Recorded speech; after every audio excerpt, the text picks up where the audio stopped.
Setiap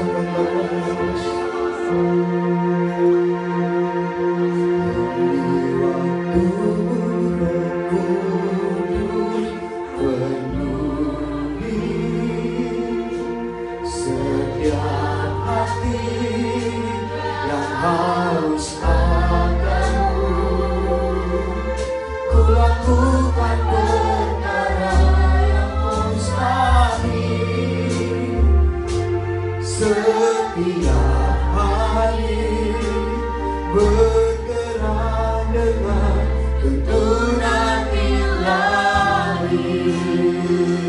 Ini waktumu Roh Kudus penuhi setiap hati yang haus akanmu. Ku lakukan perkara yang mustahil setiap hari bergerak dengan tuntunan ilahi. This is your time, Holy Spirit. Roh Kudus One more time. setiap hati yang haus Membuat hati kami melakukan perkara ini waktumu buat bangsa ini. bergerak dengan tuntunan ilahi. Ini waktumu Roh Kudus penuhi setiap hati Jaga hati kami, bakar jiwa kami, bakar hidup kami dengan Tuhan. Supaya tidak ada kegelisahan ya Tuhan. Amin. Tapi bakar kehidupan. Ini waktumu. Biar Roh yang mengalir atas setiap umat Tuhan di rumah.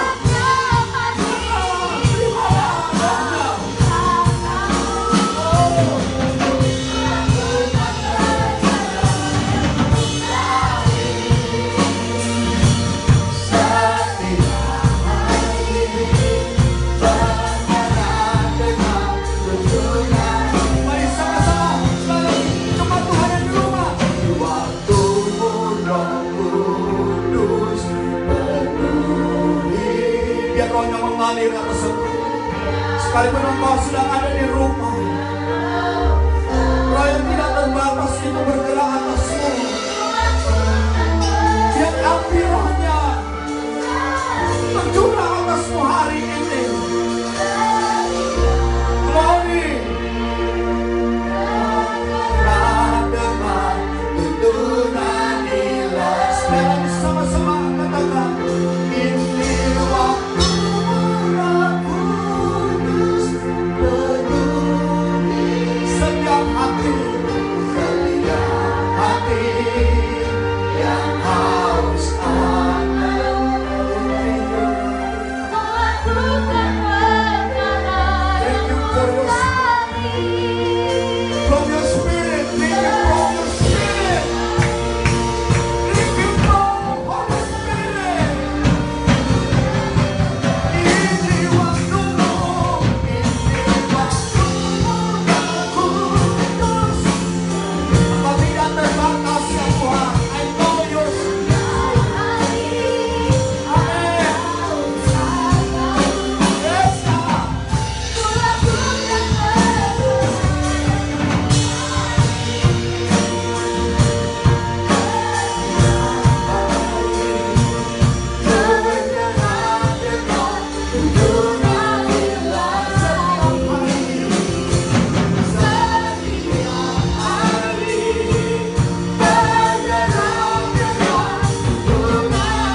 situasi dan keadaan.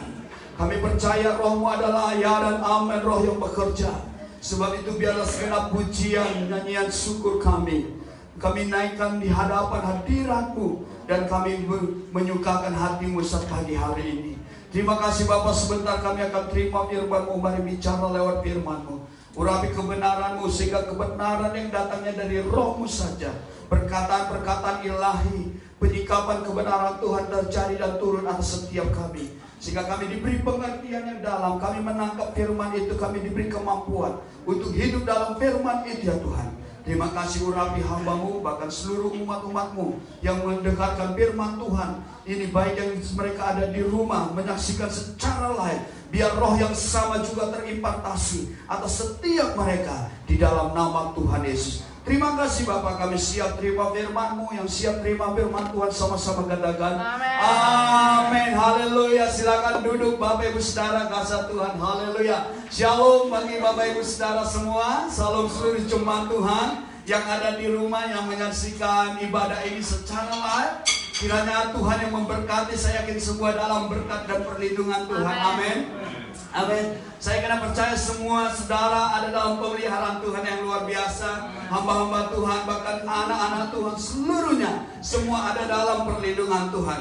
Baik Bapak Ibu Saudara kasih Tuhan, pagi ini kita mengetahui semua, seluruh gereja hari ini memperingati hari pencurahan Roh Kudus Pentakos, saudara kasih Tuhan. Nah, saudara kasih Tuhan, kenapa begitu orang merayakan hari raya pencurahan, hari pencurahan Roh Kudus? Karena saudara, pencurahan Roh Kudus itu adalah sebuah momen yang penting, sebuah peristiwa yang menjadi janji Allah. Sama-sama katakan janji Allah. Janji Nah, Allah. pencurahan Roh Kudus bukan sekedar memenuhi kebutuhan umat Tuhan akan kuasa, akan otoritas, akan penghibur, akan penolong, tetapi pencurahan Roh Kudus adalah sebuah penggenapan akan apa yang difirmankan oleh Yesus. Amen. Nah, makanya saudara kasih Tuhan, kalau itu sebuah penggenapan akan gereja Tuhan, akan orang percaya, penggenapan akan janji Allah, tidak ada alasan kita untuk tidak percaya akan kuasa Roh Kudus. Haleluya, amin.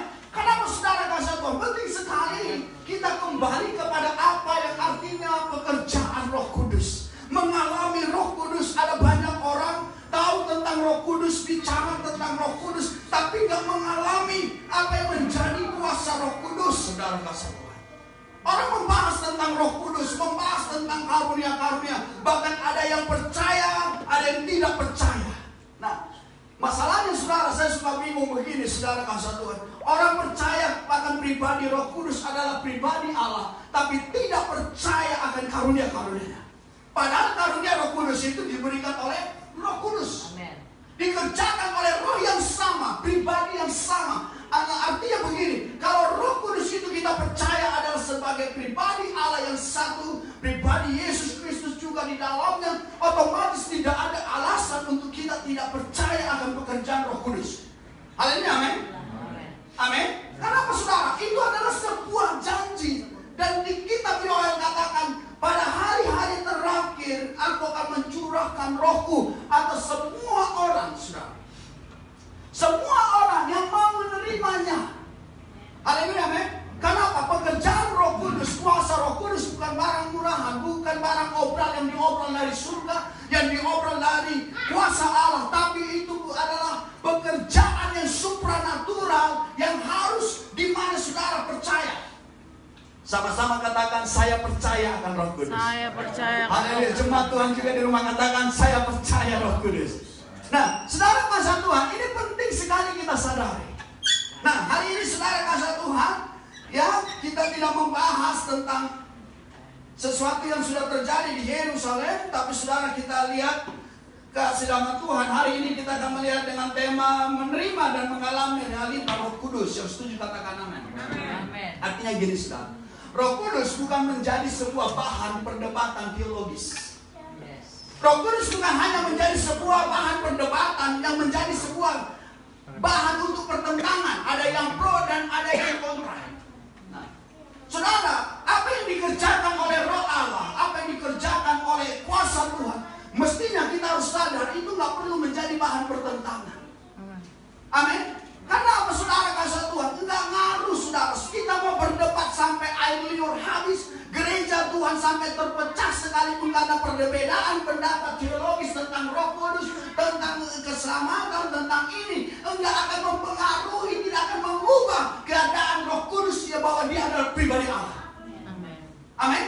Artinya diri kita yang harus berubah. Hidup kita harus mengerti, mengenal, memahami apa yang menjadi pekerjaan Roh Kudus karena ini. Pekerjaan Roh Kudus bukan pekerjaan teologis, pekerjaan Roh Kudus bukan pekerjaan akademik. Pekerjaan Roh Kudus adalah pekerjaan supranatural yang dicurahkan dari tempat yang maha tinggi. Yang setuju katakan amin.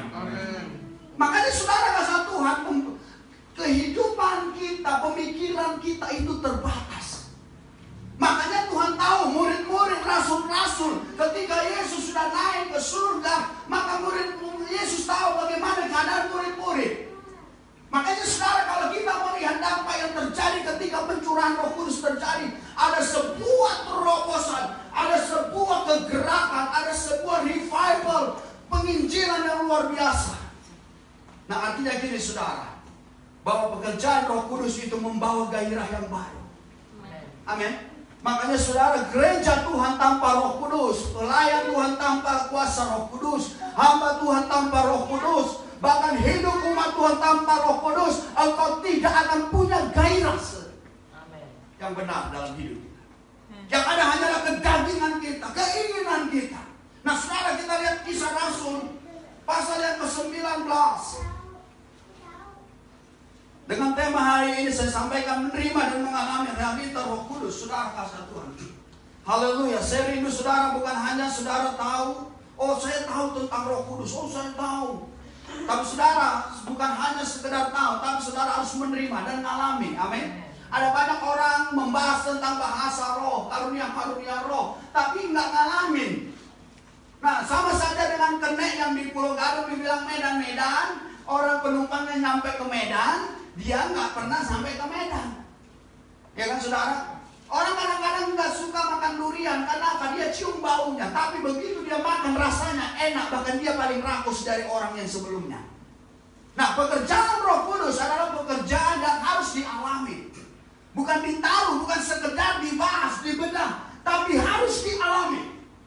Karena waktu Yesus berpesan kepada murid-muridnya, dia katakan, lebih baik aku kembali, supaya apa yang dijanjikan Bapa, Roh penghibur, Roh penolong itu diberikan kepadamu, bukan disuruh gitu. Lantas katakan, nantikanlah itu dengan setia. Yesus tidak berkata, bedahlah itu, bahaslah itu, kagak. Tapi mereka rasul-rasul, murid-murid disuruh apa? Berkumpul. Amin. Berkumpul terus menantikan janji Allah.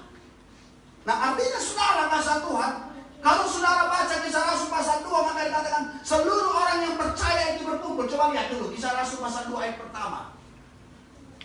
Ya, Kisah Rasul pasal 2 ayat yang pertama, saudara kasih Tuhan. Boleh salah seorang membacanya?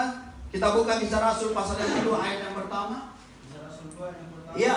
Demikian firman Tuhan, ketika tiba hari Pentakostas. Nah, hari apa?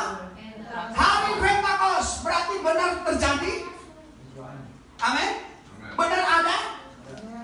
Nah, saudara, terus apa dikatakan? Semua orang percaya berkumpul di satu Nah, tempat. semua orang percaya. Nah, saudara kata Tuhan ya, semua orang percaya berkumpul, nggak tercerai-berai. Haleluya.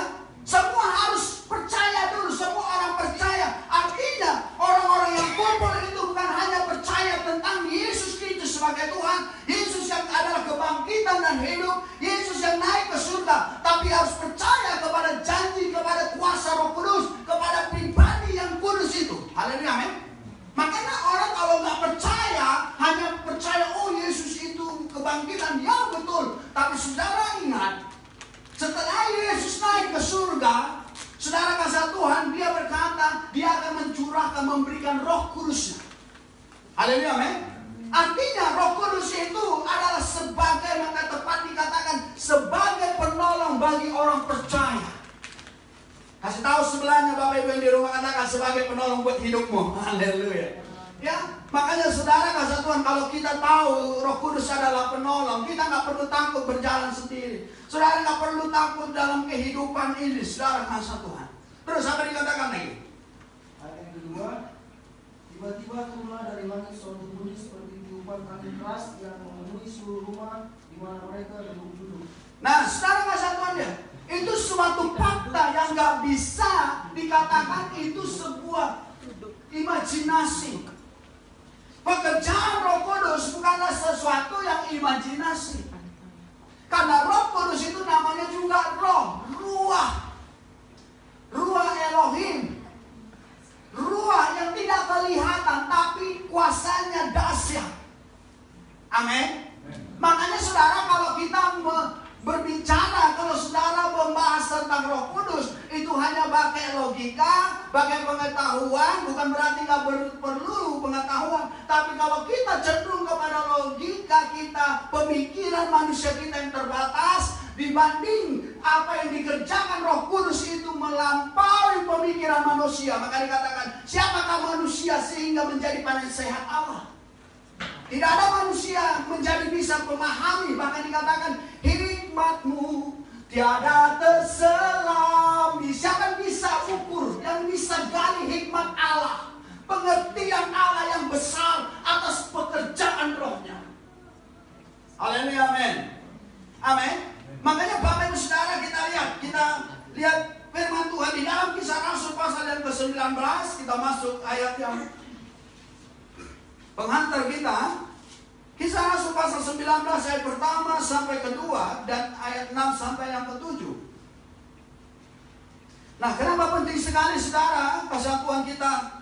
Bukan hanya sekedar merayakan sebagai celebrate, bukan hanya perayaan tentang Roh Kudus pernah dicurahkan. Saya tidak ajarkan mengingatkan saudara bahwa Roh Kudus pernah dicurahkan, tapi saya mau mengajak saudara kembali mengalami realita Roh Kudus. Haleluya, amin. Kenapa? Pekerjaan Roh Kudus itu tidak ada expired. Amin. Ya kan? Ada banyak orang berkata, oh itu zamannya pada zaman Rasul saja. Ada orang berkata itu zaman gereja Tuhan. Terus saudara, berarti ada firman Tuhan yang expired. Ya kan? Karena peristiwa itu terjadi waktu zaman Rasul-Rasul. Terus zaman sekarang zaman apa? Nabiya. Kalau itu terjadi di zaman Rasul-Rasul, berarti saudara, pekerjaan Allah itu terbatas. Betul? Sementara Allah nggak terbatas. Dia maha hadir, dia nggak bisa dibatasi waktu, tahun, masa, ya kan, situasi, ruang, bahkan seluruh keadaan apapun tidak bisa dibatasi. Sampai pergantian Eporus pemimpin sinode pun nggak bisa membatasi pekerjaan Roh Kudus. Amin. Haleluya. Mau berganti itu guru besar teologi saudara, mau berganti guru besar rektor saudara, pekerjaan Roh Kudus tidak dibatasi oleh guru besar. Amin.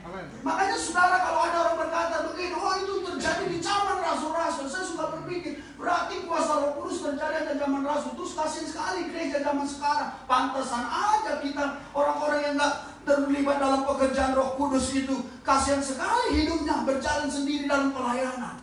Para Roh Kudus itu penolong. Haleluya, penghibur. Makanya kita terus kalau nggak dihibur, makanya kita khotbah, kita pelayanan pun kita nggak pernah gairah. Karena apa? Nggak ada yang menghibur. Karena pulang-pulang pelayanan nggak dapat PK. Iya kan, nggak ada penghibur. Tapi coba mau perjalanan jauh, mau jalan kaki, naik mobil, lebih parah begini. Dulu waktu kita belum diberkati Tuhan, kita jalan kaki bisa tahan. Tapi begitu diberkati Tuhan, diajak jalan kaki, aduh saya udah asam urat. Nah ini bahaya. Ya kan? Kita lupa dengan dulunya kita siapa. Kita lupa dulu dengan diri kita. Saya pernah merenung, dulu saya waktu sekolah Alkitab saya bisa berpuasa. Kenapa setelah nggak sekolah Alkitab, kenapa nggak bisa berpuasa lama? Nah ini menjadi pertanyaan, alasan umur. Hello. Umur tidak menjadi alasan, tetapi posisi rohani kita, respon kita, itu masih tetap enggak. Nah, saudara lihat, Kisah Para Rasul 19 ayat pertama sampai kedua, ayat 6 dan sampai 7. Saya akan bacakan kepada saudara, Bapak Ibu yang di rumah. Mari buka ayat ini bersama-sama dengan penuh sukacita. Saya akan bacakan kepada saudara ayat pertama dari Kisah Rasul pasal yang ke-19. Begini bunyi firman Tuhan. Ketika Apolos masih di Korintus, Paulus sudah menjelajah daerah-daerah pedalaman dan tiba di Efesus. Di situ didapatinya beberapa orang murid. Nah, saudara kasih Tuhan. Ya, ayat 2. Katanya kepada mereka, sudahkah kamu menerima Roh Kudus ketika kamu menjadi percaya? Akan tetapi mereka menjawab dia, belum, bahkan kami belum pernah mendengar bahwa ada Roh Kudus. Ayat 6. Dan ketika Paulus menumpangkan tangan di atas mereka, turunlah Roh Kudus ke atas mereka, dan mulailah mereka apa? Berkata-kata dalam bahasa roh dan bernubuat. Apa dikatakan ayat 7? Jumlah mereka adalah kira-kira 12 orang. Nah, saudara kasih Tuhan, ini sebuah realita yang terjadi di dalam pelayanan Paulus, saudara kasih Tuhan. Nah, pelayanan Paulus adalah pelayanan yang tidak dibatasi oleh tembok dan ruang. Amin. Pelayanan Paulus adalah pelayanan yang bergerak dengan visi dan misi Tuhan, yaitu apa? Memberitakan kabar ini. Nah, makanya saudara kasih Tuhan, perlu kita sadari bahwa sebenarnya pekerjaan Tuhan yang Tuhan mau adalah kita jangan lupa untuk memberitakan kabar Injil. Kita harus masuk kepada apa yang Tuhan mau. Artinya gini, kabar baik, kabar sukacita, kabar keselamatan itu harus sampai atas seluruh bumi, atas seluruh umat, suku, kaum, dan bahasa. Pertanyaannya, bagaimana itu sampai atas semua bangsa-bangsa, suku, kaum, dan bahasa? Kalau kita sudah nyaman di dalam gedung gereja di bawah AC, kalau kita sudah nyaman dengan kursi yang ada di gereja kita, kalau kita sudah aman dengan hanya uang deposito gereja yang banyak melimpah. Sementara saudara, Paulus pelayanan adalah pelayanan yang terus bergerak. Amin. Dia tidak pelayanan yang mengumpulkan uang. Paulus bukan pelayan yang mengumpulkan harta. Bahkan sampai dikatakan, aku pantas menerima hak itu. Tapi Paulus tidak mengambilnya. Amin. Perlu kita sadar dan belajar dari sebuah teladan yang Paulus kerjakan. Saya salut dengan pelayanan Paulus yang Paulus kerjakan, saudara. Saya melihat dia begitu sampai dikatakan karam kapal, mau mati. Kita belum karam aja udah takut duluan. Belum karam. Ya kan? Kita belum apa-apa udah takut duluan. Paulus sudah mau karam kapal. Udah mau mati, disesat. Ngadapin maut. Kita bilang saya mau ikut Kristus, beta laskar Kristus. Begitu ada pencobaan kita takut, ada corona. Belum antikris, baru corona. Bagaimana kita masuk gereja, Tuhan masuk pada masa antikris. Engkau ditolong dengan pedang, nyawamu atau Kristus. Ini baru corona kita sudah takutnya ampun-ampun. Jangan seolah-olah corona itu seperti pedang bermata dua. Sorry, bukan berarti saya melawan apa aturan pemerintah. Tapi ingat, kalau gereja Tuhan diizinkan masuk pada masa kesusahan antikris, saya yakin semua ngiprit. Corona aja ada ngiprit. Ya kan? Coba saudara, siap nggak kita? Ya kan? Corona masih bisa jaga standby di rumah. Kalau masa antikris sampai di rumah kita dikejar. Sampai kau ibadah di rumah pun tidak bisa, saudara. Nah, inilah saudara kasih Tuhan. Penting sekali kita memahami pelayanan yang Paulus kerjakan adalah pelayanan yang tidak diam, tidak stuck. Pelayanan yang bergerak dengan visi-misi apa yang menjadi tujuan Kristus itu. Nah, saudara lihat apa dikatakan. Pertama, ketika Apolos masih di Korintus, nah, Paulus sudah menjelajah. Ya kan, saudara? Berarti Paulus itu dia enggak menjelajah daerah-daerah pedalaman. Dia masuk ke pedalaman-pedalaman, tidak main di kota-kota. Saudara lihat, Paulus bisa sampai terjadi seperti itu, menjadi pribadi yang excellent karena apa? Karena dia mengalami perjumpaan dengan Roh Tuhan. Amin. Semua orang tahu bagaimana profil Paulus, siapa Paulus, tapi begitu dia berjumpa dengan pribadi Allah, Roh Allah, seluruh hidupnya direstorasi. Kita pada orang Kristen, begitu kita terima Yesus, nama kita berubah, yang dulunya Polta menjadi Yohanes Simatupang, tapi hidupnya kagak kayak Yohanes, tetap kayak Polta, Polos tak berotak. Nah, orang di surat baptisnya tulis nama rohaninya, tapi hidupnya nggak rohani. Rohana, roh halus. Ya. Nah, saudara lihat, pelayanan Yesus sampai apa? Ke pedalaman. Amin. Dan jadi artinya begini, saudara, pelayanan gereja Tuhan, umat Tuhan itu mesti memang harus masuk ke dalam-dalam. Haleluya. Tidak hanya di kota. Ya kan, mengumpulkan lumbung-lumbung, mempersiapkan lumbung saja di kota, tapi masuk ke dalam, ke desa. Apa dikatakan di situ? Di situ didapatinya beberapa orang murid.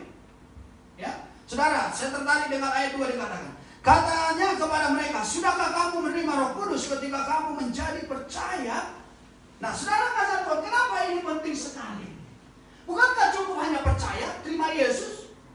Betul? Apolos sudah ajarkan itu. Tapi ditanya, karena ini salah satu murid juga. Apolos sudah memberitakan. Makanya sampai ada yang bilang, aku golongan Apolos, Paulus gitu kan. Nah, kalau ada hamba Tuhan berkata, oh aku aliran teologi ini, aku aliran ini, semua aliran. Nah, semua mengalir. Ya kan? Semua pakai aliran. Semua, dan bahkan kadang-kadang kita bangga dengan konsep-konsep yang dibangun oleh manusiawinya kita. Nah, saudara tadi katakan, di situ ada beberapa murid, dikatakan, sudahkah kamu menerima Roh Kudus ketika kamu menjadi percaya? Come on, saudara lihat. Mereka sudah percaya tentang Yesus, percaya kepada Yesus. Ya, mereka sudah mendengar kabar Yesus. Karena itu di zaman rasul-rasul. Sudah zaman kisah rasul kan saudara, bukan lagi zaman di sebelum perjanjian lama. Ini Yesus sudah naik ke surga, maka rasul-rasul mulai bergerak memberitakan kabar baik. Saudara lihat, dikatakan, sudahkah kamu menerima Roh Kudus sesudah kamu ketika kamu menjadi percaya? Nah, ada sesuatu yang menarik. Kenapa pentingnya sekali Roh Kudus itu? Haleluya, amin. Jadi saya mau katakan gini, Roh Kudus bukan hanya ditulis di kertas yang ada di Alkitab. Roh Kudus bukan hanya sebuah perkataan yang Yesus pernah katakan 2000 tahun yang lalu, saudara. Tapi Roh Kudus itu tetap ada, tetap sampai yang sempurna itu datang. Siapa yang sempurna itu? Yesus. Kalau orang berkata, kenapa Yesus gak berbahasa roh? Ngapain dia berbahasa roh? Orang dialah pribadi yang roh itu, masa roh ngomong sendiri sama roh? Iya kan? Kenapa Yesus tidak berbahasa roh? Tapi saya mau tanya, apakah Roh Kudus turun atas Yesus? Iya. Ketika Yesus dibaptis. Dan kedua, yang pertama lagi apa lagi nih? Waktu Yesus lahir, Yesus dikandung oleh apa? Roh Kudus. Lihat. Berarti itu pekerjaan Roh Kudus. Yesus itu hasil pekerjaan Roh Kudus. Makanya hidup kita, pelayanan kita, gereja Tuhan harus bisa dikandung oleh Roh Kudus. Amin. Kalau enggak, dunia yang akan mengandung kehidupan gereja, mengendalikan gereja Tuhan, mengendalikan pelayanan kita, mengendalikan hidup kita. Saudara lihat, pekerjaan Roh Kudus itu sudah ada mulai zaman dulu. Perjanjian lama pun itu sudah ada. Kenapa? Orang yang penuh roh itu katanya kan. Nah, saudara kasih nama Tuhan. Artinya gini, mau perjanjian lama, perjanjian baru, bahkan sampai new normal, Roh Kudus tetap ada. Amin. Roh Kudus tetap terjadi. Haleluya, amin. Sampai yang sempurna itu datang, Kristus. Datang yang kedua kalinya. Maka dikatakan, sama seperti dia naik, kamu lihat, nanti dia akan datang seperti itu. Haleluya. Kalau sudah Yesus datang kedua kali yang sempurna itu, maka saudara nggak perlu lagi berbahasa roh.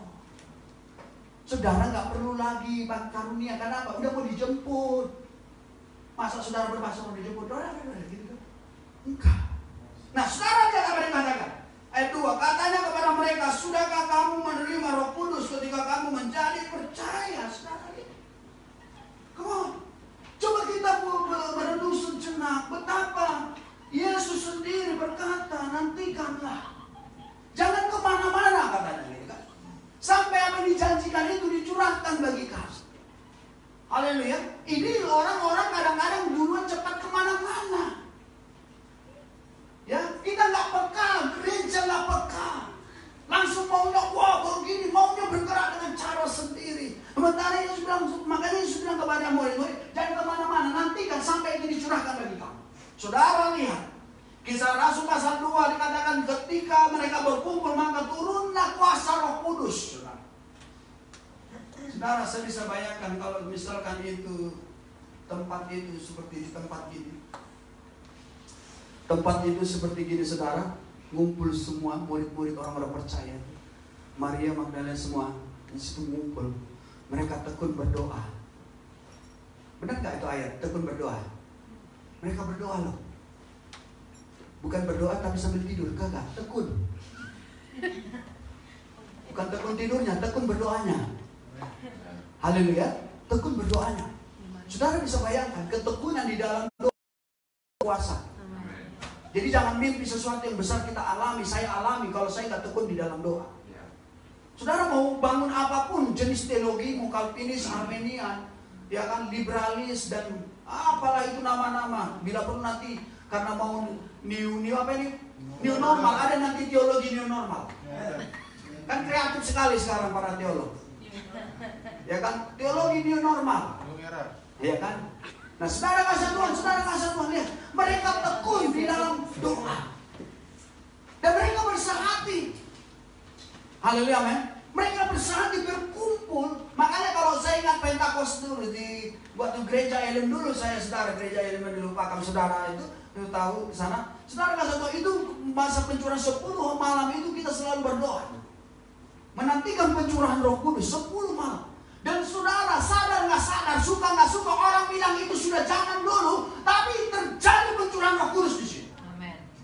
Amin. Orang bilang, oh kita nggak hidup lagi di zaman itu. Terserah orang mau bilang apa. Karena apa? Itu bicara tentang sebuah mengimani. Amin.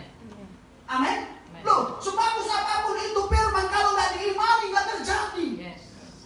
Mau itu zaman Wahyu, mau zaman apapun itu, kitab Wahyu mau apapun itu, saudara, mau perjanjian lama itu, kalau engkau mengimani firman itu akan jadi atas hidupmu. Amin. Contoh, kalau itu sudah zaman lalu, engkau nggak usah pakai kitab Mazmur lagi, jangan Daud, kau Daud. Kalau kita mau berpikir, kita harus seperti Daud, kau jatuh dulu sama Batseba, biar seperti Daud. Amin. Tapi firman yang ada di dalamnya, saudara lihat. Haleluya. Kejadian pasal yang pertama ayat 7-8, manusia itu sempurna. Itu udah zaman penciptaan, berarti apa? Kadawarsa. Tapi saya mau katakan firman Tuhan tidak pernah kadawarsa. Amin. Perkataan Tuhan ya dan amin. Bahkan apa? Perkataan itu, setiap tulisan yang ada di dalam Alkitab itu menantikan masa penggenapannya. Nah, makanya saudara lihat, kenapa saudara penting sekali kita menerima dan mengalami Roh Kudus? Yang pertama, saudara kasih Tuhan, kenapa? Mengerjakan perubahan. Sama-sama katakan mengerjakan perubahan. Jemaat Tuhan yang di rumah katakan mengerjakan perubahan. Tanya sebelahnya, coba kamu sudah berubah belum? Ya. Saudara kasih Tuhan, kenapa penting sekali pekerjaan Roh Kudus? Makanya saudara, Roh Kudus itu bukan sekedar kucuk-kucuk, oh murid-murid gak usah takut. Bukan sekedar Yesus berkata gak usah takut nanti ada penolong buat kamu. Enggak. Tapi ada sebuah kuasa yang tidak terlihat. Yang artinya gini loh saudara. Manusia gak bisa diubah dengan manusia. Amin. Bahkan saudara, kalau manusia bisa diubah dengan manusia, kurang apa Musa menasihati bangsa Israel? Kurang apa Musa memimpin, menuntun, mengarahkan, bahkan memberi dirinya sebagai tameng ketika Tuhan Allah mau membasmi Israel. Dan jangan Allah, apa kata bangsa-bangsa kalau mereka mau basmi, kau yang suruh bawa tapi kau mau habisin lagi. Udah jangan, lebih baik aku. Wow, gak ada pemimpin yang begitu seperti Musa. Saudara bisa bayangkan Musa pasang badan. Haleluya. Bisa bayangkan itu. Artinya gini saudara, manusia gak bisa diubah dengan manusia. Seberapa banyak hidup orang dinasihati, tapi gak berubah-berubah. Malah makin jadi. Kayak tua-tua keladi. Makin tua makin gila. Nah itu, hidup orang dinasihati, dibilang apa, bilang ini. Nganggutnya iya, nganggut sampai gini. Sampai udah sering menerimanya, udah gak mampu nampunya begini tadi. Nah, saudara bisa bayangkan, ayo coba lihat Yohanes pasal 16 ayat 8. Untuk mengerjakan perubahan, pertobatan. Ya. Jadi Roh Kudus itu perlu diterima dan dialami untuk mengubah hidup kita, menerima. Ayat 8, Yohanes pasal 16 ayat 8, saudara kasih Tuhan. Saya akan bacakan kepada saudara ayat 8. Dan kalau ia datang, yaitu Roh Kudus, ia akan apa? Menginsapkan dunia akan dosa, kebenaran dan penghakiman. Menginsapkan. Insaplah hai manusia. Udah insap belum? Insap belum boleh. Hah? Ada banyak orang nggak insap-insap 30 tahun di gereja, 30 pelayan tahun lamanya pelayan, tapi nggak sadar, nggak insap. Padahal kalau dihitung-hitung kurang apa pengajaran mulai som 1, som 2, kelas 1, kelas 2, SPK. sampai terakhir kelas Baal. Mengenal Kurang apa pengajaran ikut ini, ikut itu, semua diikutin. Pria sejati, pria ini, sampai terakhir udah nggak bukan pria sejati, pria melambai. Wanita bijak, wanita masak, semua diikutin. Wanita bode, semua diikutin, tapi nggak berubah-berubah. Ya kan? Semua pelayanan sudah dikerjakan, mulai usir setan, doain orang sakit, semua. Tinggal musik malaikat belum. Nah, saudara bisa bayangkan itu. Tapi faktanya ada banyak hidup kita nggak berubah. Kalau berbahasa roh bukan main aku yang bilang, waduh, kompor di sana berbahasa roh, di sini terbakar kompor. Enggak sih, enggak ada. Kenapa kita terjebak? Pekerjaan Roh Kudus hanya sekedar bahasa roh. Seolah-olah bahasa roh itu lebih keren menjadi sebuah mantra. Enggak. Tujuan pertama sekali, tujuan Allah memberikan engkau mencurahkan rohnya, Roh Kudus itu untuk mengerjakan perubahan, pertobatan. Maka dikatakan apa dalam Yohanes pasal 16 ayat 8, dan kalau ia datang, ia akan menginsapkan dunia akan dosa. Makanya tadi saudara lihat, Paulus tanya, sudahkah engkau menerima Roh Kudus? Ketika engkau sudah percaya, penting sekali. Kenapa Paulus tanya tentang Roh Kudus? Kenapa nggak tanya, sudahkah engkau mengumpulkan persembahan? Kagak. Dia nggak tanya persembahan, dia tanya apa? Sudahkah engkau menerima Roh Kudus? Dia nggak tanya engkau kolekte, yang enggak. Dia tanya, sudahkah engkau menerima Roh Kudus? Artinya gini saudara, pekerjaan Roh Kudus itu adalah pekerjaan yang supranatural, yang tidak bisa dihentikan ketika engkau percaya dan menerima Dia. Untuk apa? Untuk menginsapkan dirimu dan diriku akan apa? Dosa. Haleluya. Akan apa? Dosa. Coba sama-sama katakan dosa. Dosa itu orang Batak bilang dolok sanggul, dorongan sesat. Ya kan saudara, itu dosa. Menginsapkan akan dosa. Artinya gini loh, di depan dosa tapi sadar itu dosa. Haleluya. Jadi sadar itu dosa, bukan itu burger lantas dilahap. Itu namanya insaf. Terus apa? Menginsapkan berarti apa? Menyadarkan diri kita ketika kita sudah jatuh dalam dosa, kita kan sadar, ih, saya sudah berdosa. Mestinya saya nggak lakukan itu. Bukan malah lenggang kangkung, datang ke gereja langsung berkata, Tuhan kok mau tahu? Sebenarnya aku nggak sengaja Tuhan, tapi kebutuhan. Nah ini. Tuhan sebenarnya aku nggak ingin melihat. Tapi kalau nggak dilihat sayang Tuhan. Barang bagus Tuhan. Sayang Tuhan, mubazir.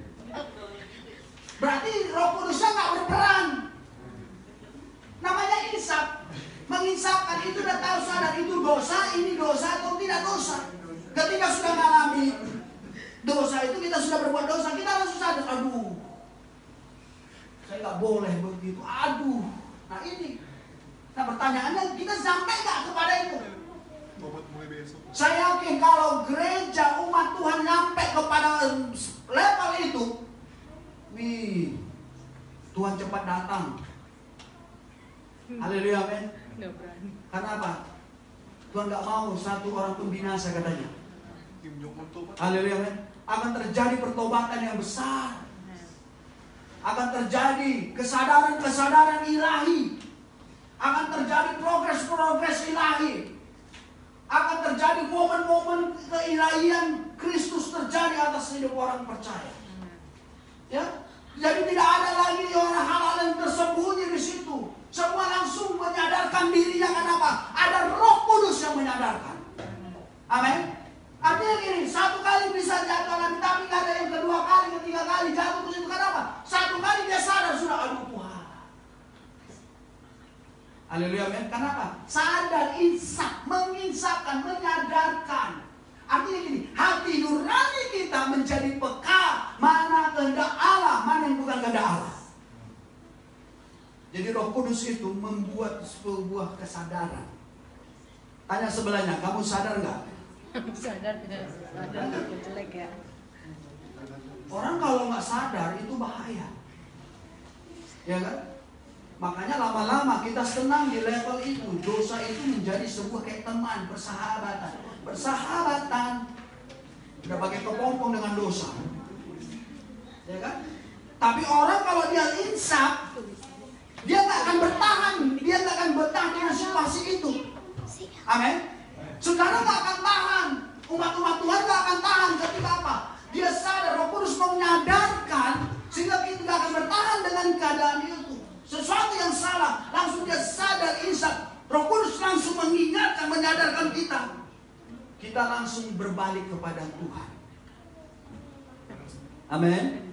Makanya saudara, pekerjaan Roh Kudus itu sangat penting. Makanya Paulus tanya, sudahkah engkau menerima Roh Kudus? Bagaimana kita menerimanya? Kita terima, tapi juga mengalami pekerjaan Roh Kudus itu dengan apa? Menyadarkan hatimu, pribadimu, menyadarkan hidup kita tentang itu dosa. Haleluya, amin. Dosa itu bukan properti. Bukan properti supaya keren, supaya apa? Kalau nggak ada dosa kan nggak ada pengampunan. Dosa bukan properti untuk menghadirkan anugerah Allah, tidak. Haleluya, amin. Karena apa? Dosa itu adalah sebuah kejijikan bagi Allah. Dan rohmu, rohku, semua kita harus sadar itu kejijikan bagi Allah. Suka nggak suka, sadar nggak sadar. Makanya saudara, kita harus sampai kepada apa? Level sampai membenci dosa, muak akan dosa. Pernah muak? Pernah. Makan sesuatu muak gitu. Bayar, Ya kan? Bayar. Nah, saudara nggak Tuhan? Bayar. Dia akan dikatakan. Dan kalau ia datang, ia akan menginsafkan dunia akan dosa, kebenaran, dan penghakiman. Amin. Akan kebenaran. Artinya gini loh saudara. Manusia hanya bisa membangun kebenaran itu dengan pemikirannya. Saya merasa diri saya benar. Ya kan, Pak Gembala pun akan merasa dirinya benar. Benar juga begitu. Nah, kalau masing-masing merasa dirinya benar, nah itu bahaya. Makanya ada kebenaran yang sejati yang datangnya dari Kristus itu, kebenaran yang dihadirkan oleh Roh Kudus itu, itulah kita sadar, oh ternyata apa? Kita nggak benar, saya nggak sebenar. Ternyata yang benar itu adalah Kristus. Yang benar itu adalah perkataan Kristus. Yang benar itu adalah firman Allah. Otomatis yang tadi awalnya sebelum saya diinsafkan akan kebenaran, saya merasa diri saya benar, pemikiran saya benar, saya merasa saya paling betul sekali. Tapi begitu ada Roh Kudus, kita sadar, oh enggak, kebenaran manusia itu semua belaka. Tetapi kebenaran yang sejati itu hanya ada di dalam Kristus, di dalam firman Allah. Amin. Itulah pentingnya kita diinsafkan akan kebenaran. Sehingga yang salah itu kita tahu, oh ini salah. Nah bahayanya ada banyak orang, dia udah tahu itu salah, tapi mempertahankan sesuatu yang salah. Jelas hati nurani kita, saya tanya gini loh. Coba jawab jujur kita sebenarnya. Ketika kita nyebrang di jalan, lagi lampu merah kita nyebrang, langsung nyelonong. Rasa salah nggak kira-kira? Untuk bahaya itu kalau nggak bersalah. Berarti sudah nggak menyadari kebenaran lagi. Tapi kalau kita insaf, kita akan aduh gue salah tadi, aduh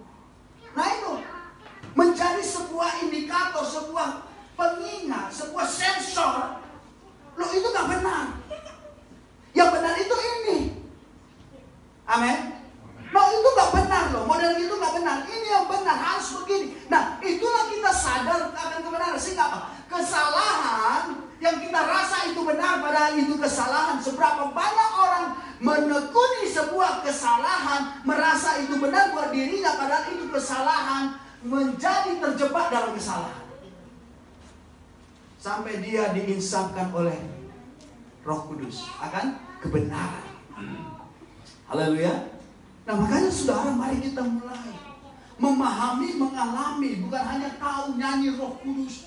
Mengalirlah kuasa Roh Kudus. Begitu saudara, berbahasa roh, selesai itu kumat di luar. Ya kan? Mengalir, selesai ibadah langsung saudara, bukan kendalikan Roh Kudus, kayak kendalikan kuda Baal. Kayak bagal, tahu bagal. Liar. Rohnya nggak terkendali. Yang kedua, saudara, kenapa penting sekali kita menerima dan mengalami? Yang kedua adalah untuk apa? Memimpin hidup kita kepada apa? Seluruh kebenaran. Amin. Nah, saudara lihat, yang kedua, pentingnya kita mengalami, menerima dan mengalami Roh Kudus, realita Roh Kudus dalam hidup kita adalah memimpin kita kepada seluruh kebenaran. Ya. Saudara kasih Tuhan. Kita lihat saudara kasih Tuhan dikatakan apa? Ayat yang ke-13 begini. Tetapi apabila ia datang, yaitu Roh kebenaran, ia akan memimpin kamu ke dalam seluruh kebenaran. Sebab ia tidak akan berkata-kata dari dirinya sendiri, tetapi segala sesuatu yang didengarnya itulah yang dikatakannya, dan ia akan memberitakan kepadamu hal-hal yang akan datang. Ayat 14. Ia akan memuliakan aku, sebab ia akan memberitakan kepadamu apa yang diterimanya daripadaku. Saudara kasih Tuhan, ini pekerjaan Roh Kudus, memberitakan. Hal apa? Memimpin kamu kepada apa? Ke dalam seluruh kebenaran, nggak separuh-separuh.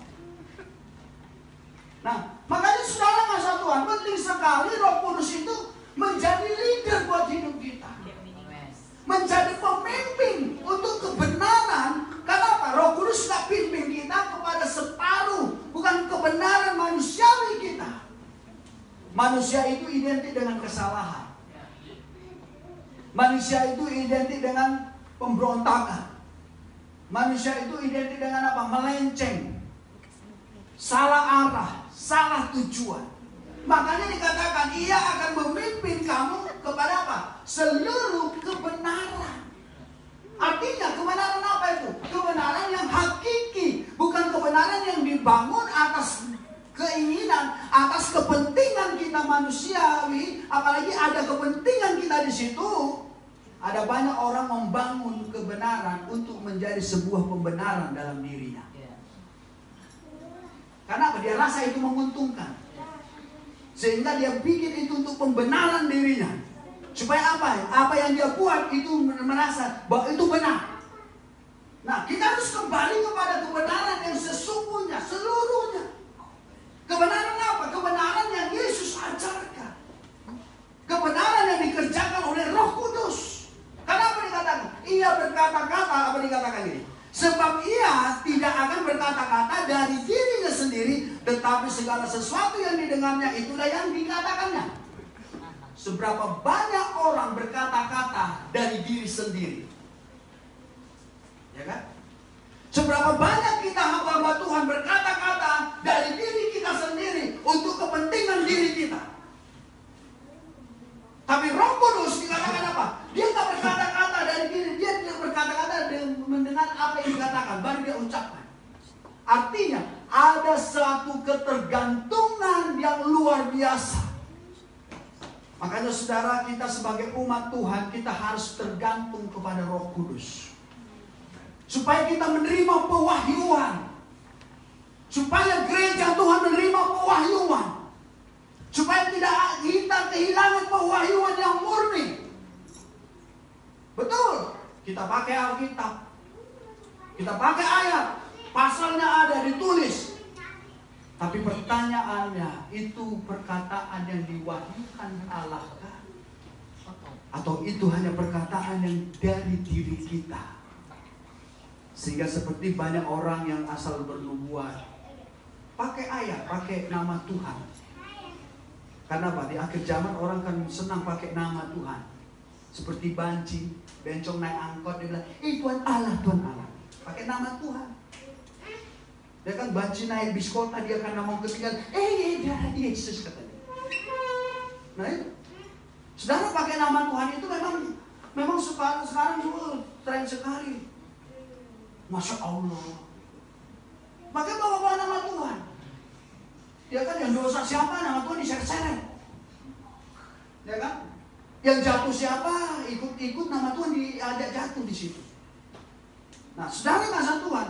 Nah, makanya saudara, ketika kita dipimpin kepada seluruh kebenaran, otomatis kita mengerti kebenaran. Amin. Otomatis kita ada di dalam kebenaran, on the track.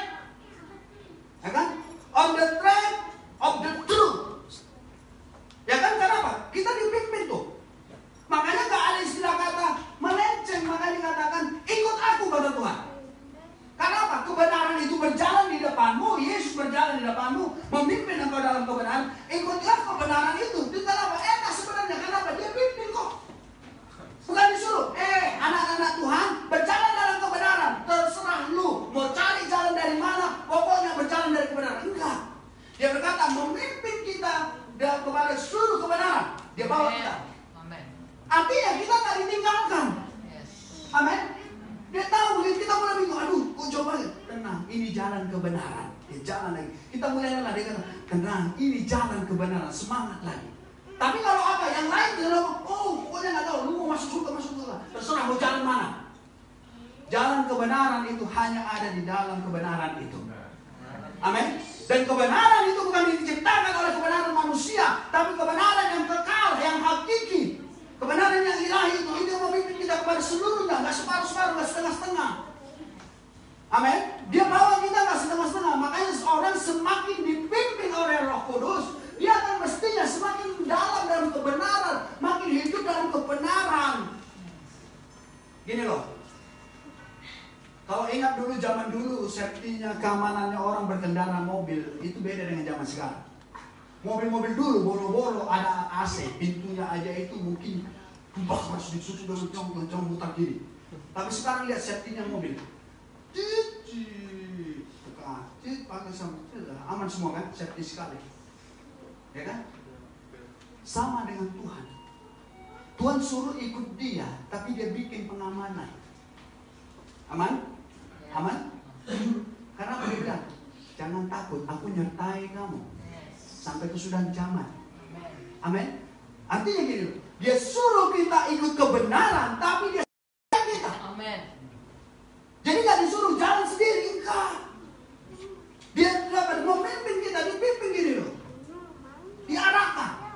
Makanya sebenarnya tidak akan ada hamba Tuhan yang akan nyasar dari kebenaran, bahkan sampai pindah kepada agama yang lain. Kalau membimbing dirinya dipimpin kepada keseluruh kebenaran. Amin. Amin. Gak ada yang akan pindah kitab. Ya. Ganti kitab ini, ganti kitab itu. Ya kan? Gak akan ada. Berarti dia belum mengalami dipimpin oleh kebenaran. Hanya dipimpin oleh kemauan. Hanya dipimpin oleh kepentingan. Hanya kebutuhan. Karena apa? Gak siap untuk mengalami kebenaran itu. Kita harus siap. Karena apa? Kebenaran itu akan berlawanan dengan daging kita. Kebenaran itu akan berlawanan dengan seluruh apa yang ada dalam diri kita. Karena apa? Namanya yang benar. Hal yang benar ada yang nggak benar dalam diri saya akan dikikis, akan sekalipun meronta saya. Wah. Tapi kalau kita memberi kebenaran itu untuk mengikisnya, sehingga kita bisa menang dan terkikislah yang tidak benar itu dalam diri kita. Amin. Makanya selama kita berjalan apa dikatakan? Ia akan memimpin kamu ke dalam apa? Ke dalam seluruh kebenaran. Haleluya, amin. Mari, makanya saudara, Roh Kudus itu bukan sekedar saudara laba-laba berbahasa roh, enggak sekedar itu. Ya. Ada yang supranatural yang saudara nggak pernah lihat. Orang akan lihat kita itu bukan dari kualitas dari bahasa rohnya, enggak. Ya. Dari hidup kita enggak. Yes, amin. Gini. Amin. On the track. Saudara mau berbahasa roh selama 10 jam kan berarti saudara saya katakan, saudara padamkan roh, enggak. Baik itu kata Paulus. Bahkan aku lebih daripada kamu berbahasa roh. Tapi saudara, esensi Roh Kudus diberi bukan sekedar membuat kita berbahasa baru, berbahasa roh, tapi berjalan. Jalan. Amin. Orang lihat bukan bahasa rohnya, Yes. kenapa? Orang nggak ngerti ketika Yes. orang bersana kita bahasa roh, orang nggak ngerti bahasa roh, Yeah, yeah. nggak ngerti bahasa roh saya. Tapi orang lihat apa? Hidup kita di sini Ya. nih. Amin. Wow, dia lihat kebenaran. Amin. On the track. Yes. Ya. Ini jalan kebenaran ke dalam, artinya nggak di luar, masuk nyemplung lagi, makin dikikis, melawan dengan daging, iya berlawan. Aduh nggak enak, Leplin, nggak enak. Wah terus kebenaran dipimpin terus, nggak enak. Aduh mulai ego dikupas lagi, aduh egois itu tak keras kepala batu, sampai batu hilang, kepala nggak ada lagi. Wah, Ya, amin. dikikis terus, Yes. sampai masuk nyemplung, nilo kebenaran itu. Yes. Kalau sudah berhasil, kita nyaman di situ. Amin. Amen. Nyaman. Jadi bukan sekedar saudara, itu bahasa roh itu baru luar-luarnya. Ya. Baru ada sebuah reaksi. Kayak air mendidih. Tapi esensinya, kembali saya katakan, saya tidak membatasi bahasa roh. Saya tidak menolak bahasa roh. Tapi esensinya itu tadi, memimpin. Amin. Memimpin. Leading, ya kan? Memimpin kita terus. Kalau dipimpin kira-kira tersesat nggak? Enggak. Makanya dengar-dengaran supaya nggak tersesat. Ya.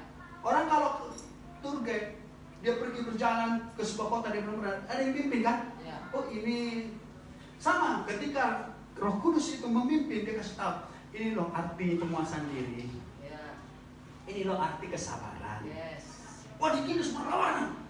Tapi terus dipimpin. Ini loh artinya kasih, lemah lembut. Wah melawan, wah enggak. Wah. Ini loh artinya kemurahan. Wah enggak. Gini. Nah tapi kalau kita dikikis terus, baru kita nyaman. Amin. Amin. Sampai kita diam dan kebenaran itu menjadi kesukaan. Amin. Haleluya, amin. Amin. Jadi jangan puas hanya kita bahasa roh. Yes. Sorry. Saya bukan anti bahasa roh, tapi saya semakin mendalami, saya menggali. Bahasa roh itu penting ya untuk membangun dirimu. Ya. Benar, penting kita. Saya kalau lagi lama saya berbahasa roh, membangun diri saya, membangun iman saya. Bahkan bahasa roh itu saudara tahu, bisa orang nggak perlu ditengking-tengking, orang roh jahat keluar. Waktu masa pembelajaran ini dari rumah, ada orang tua murid saya kelas 1. Dia udah sakit selama sekitar 3 minggu, udah berobat 3 kali bolak-balik dokter. Sampai anaknya nggak bisa karena dia sakit, anaknya nggak bisa ikut pembelajaran dan tes. Akhirnya saya tanya, Mami kenapa? Ya, Mister saya sakit begini, maafkan anak saya jadi nggak bisa ini. Akhirnya apa? Katanya, Mami sakit apa? Saya nggak bisa tidur, saya selalu ini. Ternyata dia punya trauma masa lalu. Saudara, Mami boleh? Mau saya doakan? Saya bilang, iya Mister, kebetulan dia anak Tuhan, Kristen. Tapi ya begitulah, kadang kayak lain-lain sangat. Kadang leong, kadang kemana gitu. Saudara kasih Tuhan, begitu saya berdoa dari rumah, saya doakan dia telepon.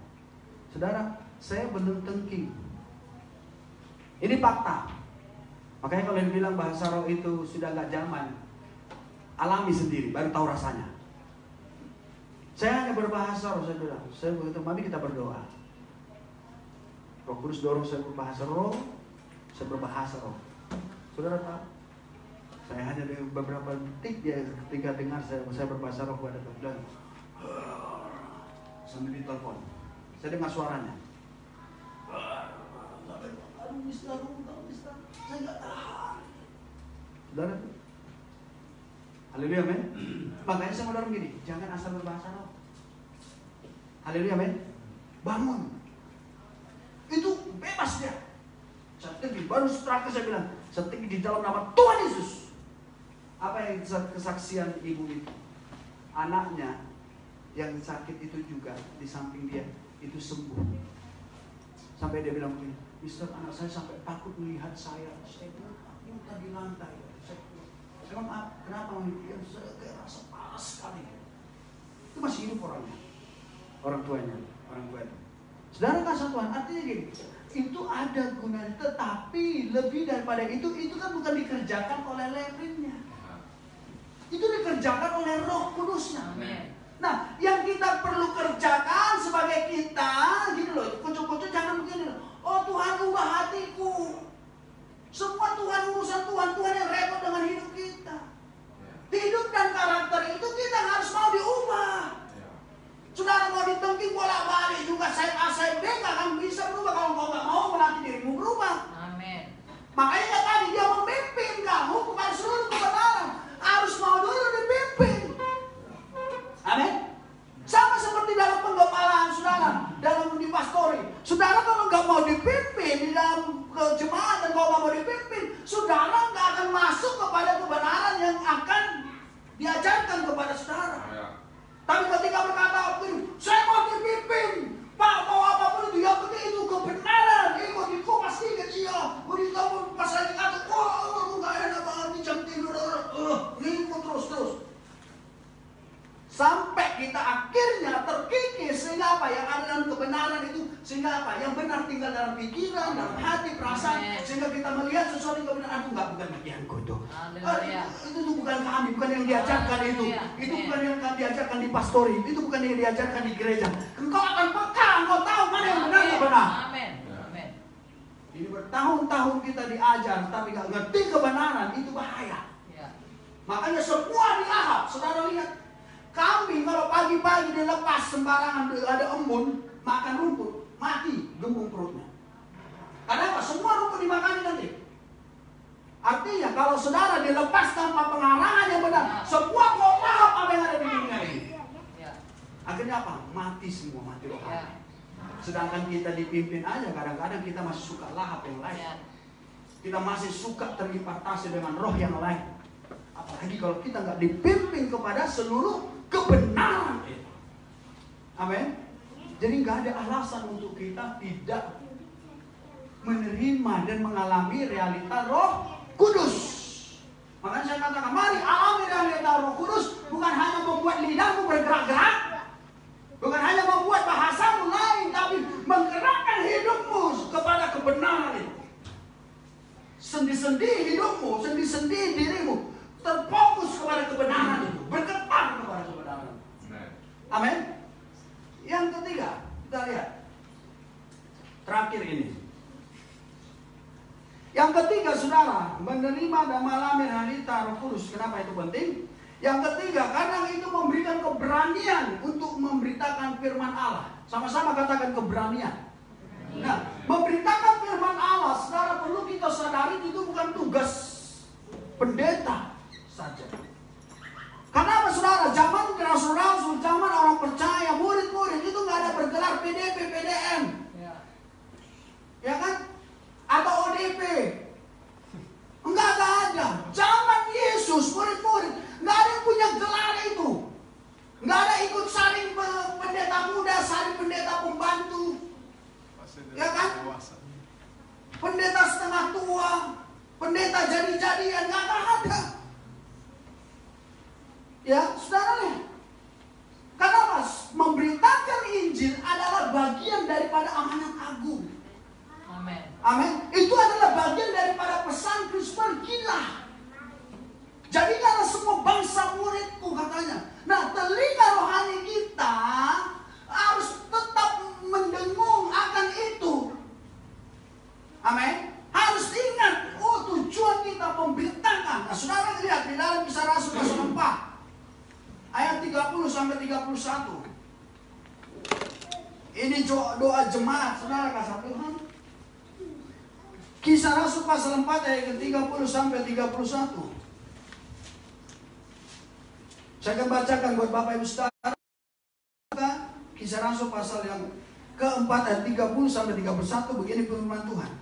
Ayat 30, ulurkanlah tanganmu untuk menyembuhkan orang Dan adakanlah tanda-tanda dan mujizat-mujizat oleh nama Yesus, hamba-Mu yang kudus.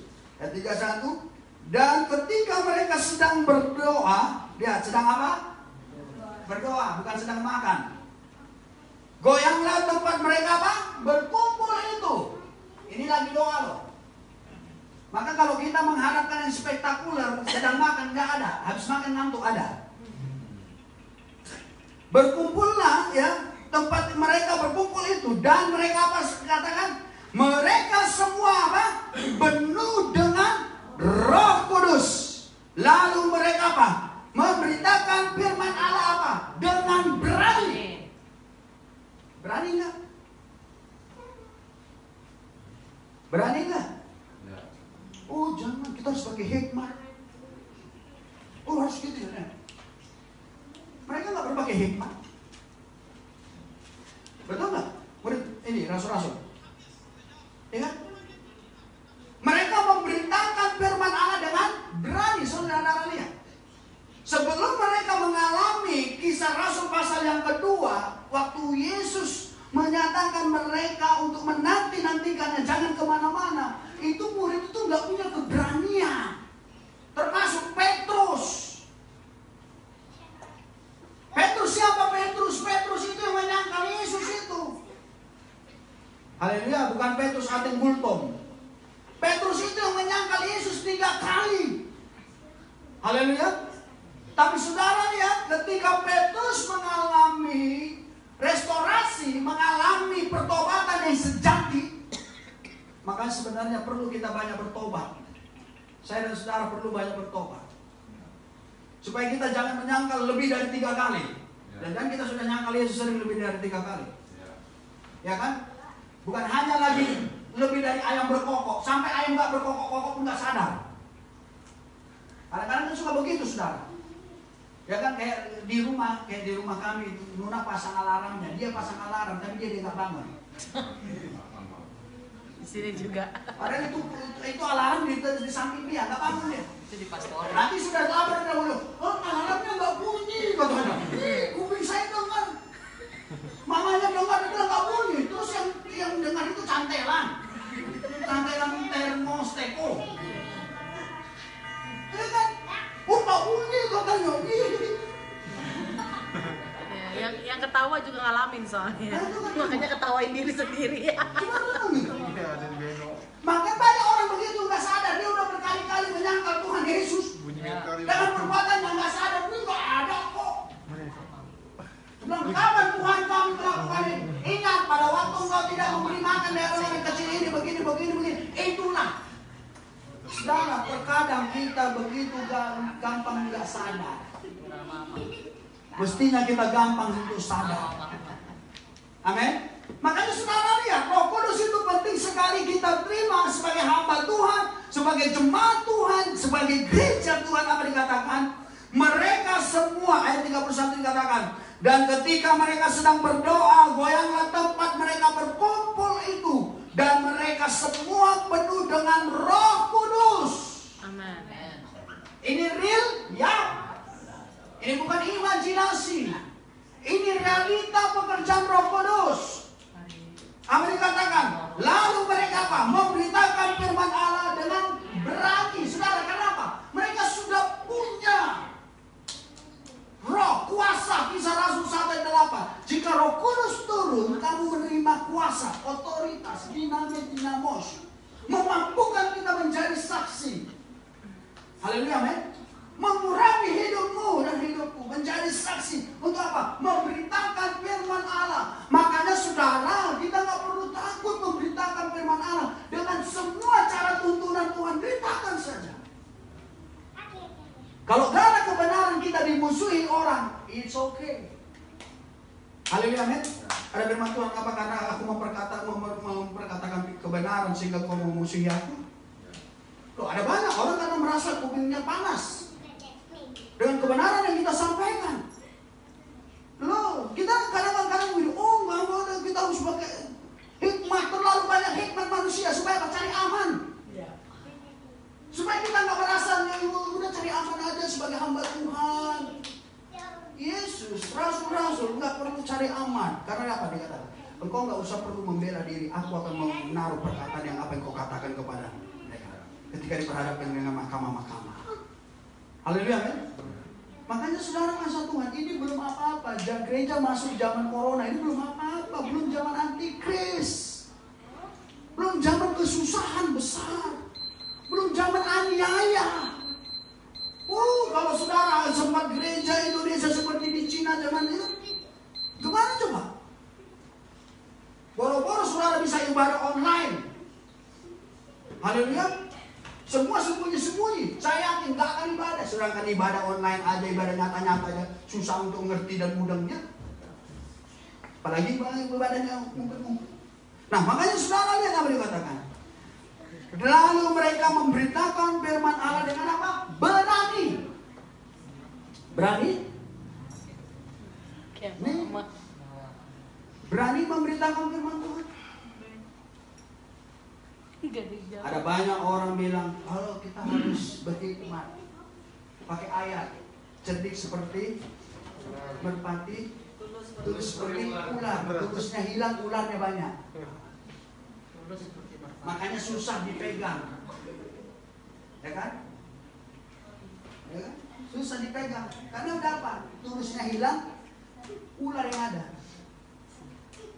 Nah, kebenaran harus menjadi pemberitaan yang benar. Amin. Bukan hoax. Nah, saudara, lihat Kisah Rasul 4 ayat 1-nya. Kita naik dikit. Ayat 1 sampai ya. Ayat 1 sampai 8. Boleh salah seorang bantu saya bacakan ayat ini. Kisah Rasul pasal 4 ayat 1 sampai 8. Demikian bunyinya firman Tuhan Petrus dan Yohanes di hadapan mahkamah agama. Ketika Petrus dan Yohanes sedang berbicara kepada orang banyak, mereka tiba-tiba didatangi imam-imam dan kepala pengawal bait Allah serta orang-orang Saduki. Orang-orang itu sangat marah karena mereka mengajar orang banyak dan memberitakan bahwa dalam Yesus ada kebangkitan dari antara orang mati. Mereka ditangkap dan diserahkan ke dalam tahanan sampai keesokan harinya, karena hari telah malam. Tetapi di antara orang yang mendengar ajaran itu, banyak yang menjadi percaya. Amen. Sehingga jumlah mereka menjadi kira-kira 5.000 orang laki-laki. Pada keesokan harinya, pemimpin-pemimpin Yahudi serta tua-tua dan ahli-ahli Taurat mengadakan sidang di Yerusalem dengan imam besar Yanas dan Kayafas, Yohanes dan Alexander, dan semua orang lain, termasuk keturunan imam. Lalu Petrus dan Yohanes dihadapkan kepada sidang itu dan mulai diperiksa dengan pertanyaan ini, dengan kuasa manakah atau dalam nama siapakah kamu bertindak demikian? Itu maka jawab Petrus penuh dengan Roh Kudus, hai pemimpin-pemimpin umat dan tua-tua. Amin. Lihat apa dia katakan? Penuh Roh Kudus, hai pemimpin umat-umat. Nah, saudara lihat, saudara pasal Tuhan. Apa yang diajarkan oleh Petrus? Ada yang salah? Enggak ada, kebenaran. Tapi dasarnya memang ya, kepala imam-imam itu enggak suka kebenaran yang diajarkan, sehingga mencari permusuhan, alasan untuk dimusuhi. Enggak ada yang salah. Tapi saudara lihat, keberanian Petrus memberitakan kebenaran itu menghasilkan apa? Jiwa-jiwa, 5.000 orang. Saudara bisa bayangkan kalau Petrus takut-takut memberitakan kebenaran, ada 5.000 itu? Nggak ada. Jadi kita harus berani, gereja Tuhan, anak-anak Tuhan, pelayan Tuhan, hamba-hamba Tuhan, harus berani memberitakan kebenaran. Sekalipun itu dihadapkan di mahkamah, ya kan, di sidang, ya. Sekalipun itu diperhadapkan, ditanya di sidang, bukan apa kan ini? Apa jawab Petrus? Lihat, penuh Roh Kudus. Disuruh tua-tua itu suruh penuh Roh Kudus. Orang kalau tidak dipenuhi Roh Kudus nggak akan pernah ngerti kebenaran. Makanya lihat, sangat memalukan sampai disuruh Petrus itu memperbaiki tua-tua itu, pemimpin-pemimpin agama itu, pemuka-pemuka agama. Bahkan mereka apa kata mahkamah agama kan? Saudara bisa bayangkan itu mempermalukan mereka karena apa? Lihat, kalau mereka takut memberitakan itu, mereka nggak akan ada penginjilan langsung. Artinya gini saudara, keberanian itu Tuhan pakai untuk menjangkau orang-orang yang di atas. Orang-orang yang punya posisi jabatan. Wah, tidak semua orang sekalipun pemimpin agama, pemuka agama lantas ngerti kebenaran. Enggak semua. Buktinya Alkitab tulis itu. Di Kisah Rasul pasal 4 itu tadi, ayat 1 sampai 8. Makanya begitu tanya, atas nama dan kuasa siapa engkau? Apa dikatakan? Penuh Roh Kudus. Supaya engkau ngerti. Itu maksudnya. Amin. Makanya saudara, kalau kita hanya belajar teologi tanpa saudara penuh Roh Kudus, menerima Roh Kudus, maka itu bantet. Bantet, gak akan pernah ada pengilhaman yang baru. Gak akan ada pewayuan-pewayuan. Sementara firman itu kan adalah sebuah yang tersembunyi, yang gak bisa dipahami dengan logika kita, tapi harus iman. Amin. Makanya seperti pekerjaan Roh Kudus itu gak bisa dipahami. Gak bisa dipahami. Bagaimana? Oh, apa itu bahasa roh? Apa itu bahasa baru? Saudara kalau paham itu dengan logika, dengan tulisan hurufiah, itu gak bisa dipahami. Harus dialami. Makanya suatu ketika ada tanya Facebook saya, emang bahasa Roh Kudus itu begini? Dia permasalahkan bahasa roh. Saya tanya kembali, kamu sudah alami gak bahasa roh? Itu yang perlu kita sadari. Kita harus mengalami bahasa roh, baru bicara bahasa roh. Ini orang gak pernah mengalami bahasa roh, belum mengalaminya. Kita bicara tentang bahasa roh, ya bingung. Ya kan? Makanya saudara kan, saudara perlu kita paham. Nah, saudara, ayat yang ke-13 dari Kisah Rasul 14 ayat 13. Sebentar saya kalahin. Ayat yang 13 begini berkata, ketika sidang itu melihat keberanian Petrus, lihat, kenapa? Ini mereka sudah menerima Roh Kudus. Keberanian Petrus dan Yohanes dan mengetahui bahwa keduanya, lihat, nih, sadar nih. Keduanya apa dikatakan? Orang biasa yang tidak apa? Terpelajar. Heranlah mereka dan mereka apa? Mengenal keduanya sebagai apa? Pengikut Yesus, bukan pengikut pendeta. Amin. Bukan pengikut gereja, bukan pengikut pendeta, pengikut Yesus. Hidup kita harus dikenal, bukan karena pengikut pendeta. Lihat apa yang katakan. Keberanian Petrus dan Yohanes dan mengetahui bahwa keduanya orang biasa yang tidak terpelajar. Ini gini. Hidup kita itu kan dikenal orang. Orang tahu siapa Leprin. Apalagi orang di kampung saya, seorang tahu siapa Leprin, gimana mama saya, bagaimana hidup kami. Orang kalau hanya kita nggak ngalami terobosan, nggak ngalami gitu, sebuah progres kehidupan, orang akan bilang, nah, memang mulai dulu sampai sekarang juga sama kayak gitu hidupnya. Tapi lihat Petrus dengan Yohanes, orang lihat mereka kenal sebagai orang yang biasa, tidak terpelajar. Kalau sadar kita orang biasa, tidak terpelajar, nggak pinter, berubah dan terima Roh Kudus. Amin. Mereka berani. Mereka nggak tunggu ya, belajar dulu sistematika, ensiklopedia, kamus teologi, bahasa Ibrani, bahasa Yunani. Kelamaan orang keburu masuk neraka. Haleluya. Tapi lihat mereka apa? Diurapi Tuhan untuk memberi keberanian bagi mereka, diberi keberanian bersaksi. Akhirnya apa? Lihat 5.000 orang, betul? Bertobat. Saudara lihat, itu bukan dihasilkan dari sebuah akademik. Bukan berarti saya katakan nggak butuh akademis. Itu nggak dihasilkan dari sebuah perkuliahan selama 5 tahun. Orang kalau selama 5 tahun kuliah makin lebih bagus, enak. Makin sombong iya. Makin sombong. Dulu waktu belum kuliah, gua rendah hati. Begitu selesai, oh saya S1. Wah udah nggak mau lagi ngepel, cuci toilet dan sebagainya. Ya kan anak-anak teologi kan bagusnya begitu. Yang dulu sebelum jadi masih semester 1, rendah hati, malu sama kakak rohani, kakak kelas. Begitu dia sudah S1, udah S1 nih, ini khotbah di Pimpar, nggak mau lagi khotbah di Komsel. Nah kan? Nggak mau lagi disuruh apa-apain. Oh udah S1, gembala saya nggak S1, oh lebih tinggi saya nih. Mulai sombong. Orang banyak begitu. Alanya, lihat orang yang nggak S1, nggak Pitanya nggak digeser ke kanan. Orang biasa tidak terpelajar, tapi apa? Orang kagum lihatnya. Heran, orang bertobat 5.000 orang. Saya aja belum nyampe. Orang bertobat 5.000 orang sekarang. Ini S3 belum nyampe 5.000 orang. Udah doktor, profesor lagi, semua labelnya ditenteng, dijahit, dibordir di situ. Saya bukan anti semua gelar, tapi coba kembali kita kepada pekerjaan Roh Kudus. Amin. Yang mampu menobatkan orang. Yes. Bukan gelar kita, bukan akademik kita. Nilai akademik itu nggak ada apa-apa. Sekalipun kau kumlah lulus tahun kemarin, nggak akan ngaruh buat orang bertobat. Ya. Tapi ketika kita menerima Roh Kudus, Dia memberi keberanian, ketajaman roh. Perkataan dia perkataan kebenaran. Orang nggak berkata asal desa dari. Orang nggak berkata asalnya hamba Tuhannya itu.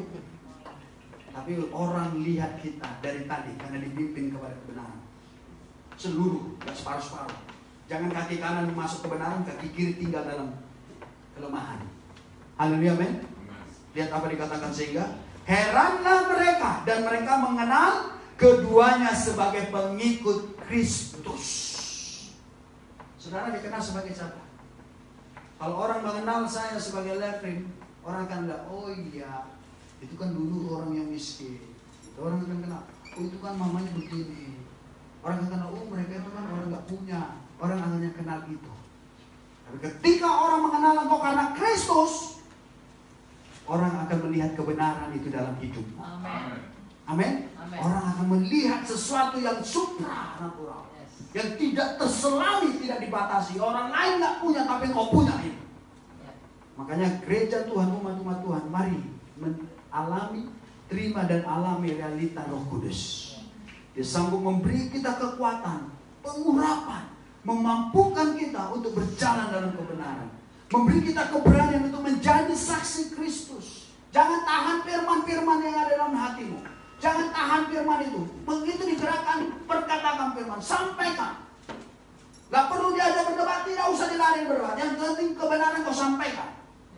Perdebatan gak menghasilkan apa-apa. Perdebatan tidak menghasilkan pertobatan. Penerimaan yang menghasilkan pertobatan. Karena apa? Ketika kita menerima orang lain, kita menerima kebenaran, maka kebenaran itu akan merestorasi. Tapi kalau kita menerimanya hanya sebagai sebuah perdebatan, maka nggak akan pernah mengubah hidup kita. Yang adanya apa? Debat kusir, kopi habis, kagak ada ujung-ujungnya. Terpuji nama Tuhan. Mari kita datang sama Tuhan. Haleluya. Kiranya Tuhan memberkati seluruh jemaat Tuhan yang di rumah, kuasa Roh Kudus yang terjadi bergerak atas kehidupan kita. Mari kita datang sama Tuhan. Haleluya, haleluya. Glory, glory. Terima kasih Bapa buat semua kebaikan-Mu. Terima kasih Roh Kudus buat anugerah, buat pekerjaan Roh Kudus yang ajaib. Engkau yang mengurapi, memimpin kami, memberi kami kemampuan, memimpin kami kepada seluruh kebenaran itu. Glory bagi-Mu Tuhan. Ya makasih karena Engkau dahsyat, Engkau luar biasa. Mari jemaat-jemaat Tuhan yang ada di rumah, siapapun engkau yang mendengar, yang memilih bersama-sama mendengar firman Tuhan ini, percayalah roh yang sama yang pernah dicurahkan di Yerusalem itu juga sama hari ini tercurah atas hidupmu. Memberi kau keberanian, memberi kau kekuatan, memberi kau penghiburan, memberi kau kemampuan, memberi kau terobosan yang baru, gairah yang baru dalam kebenaran Tuhan. Terima kasih. Haleluya. Oh, terima kasih Tuhan. Terima kasih Bapa. Glory. Hembuslah Roh Kudus di tempat ini, berhembuslah Roh Kudus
di mana beberapa roh yang sama yang pernah berjuang di Yerusalem adalah roh yang terus bergerak sampai hari ini atas engkau.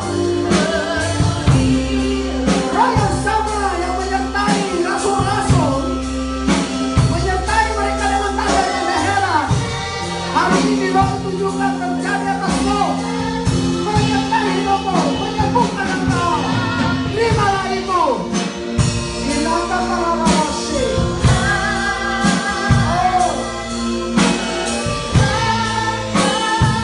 Roh itu menyadarkan kita akan dosa.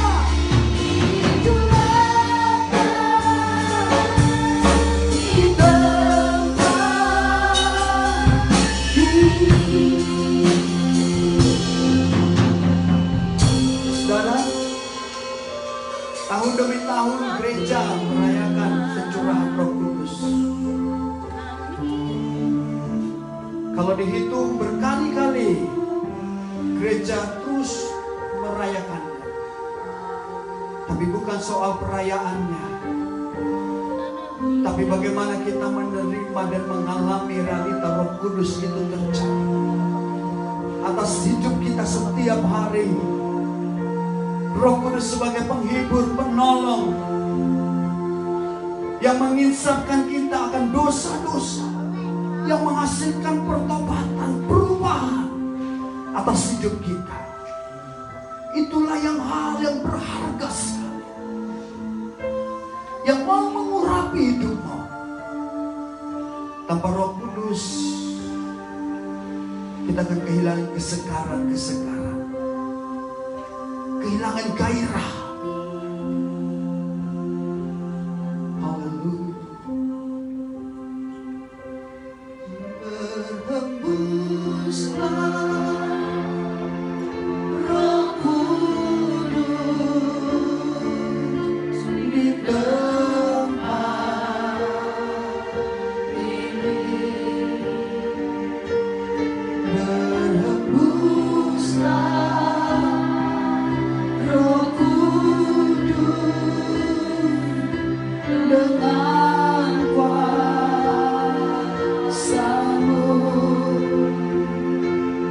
Pulihkanlah gereja-Mu di akhir zaman. Berhembuslah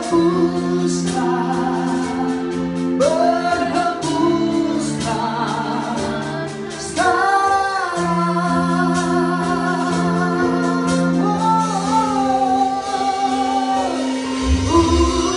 Urapilah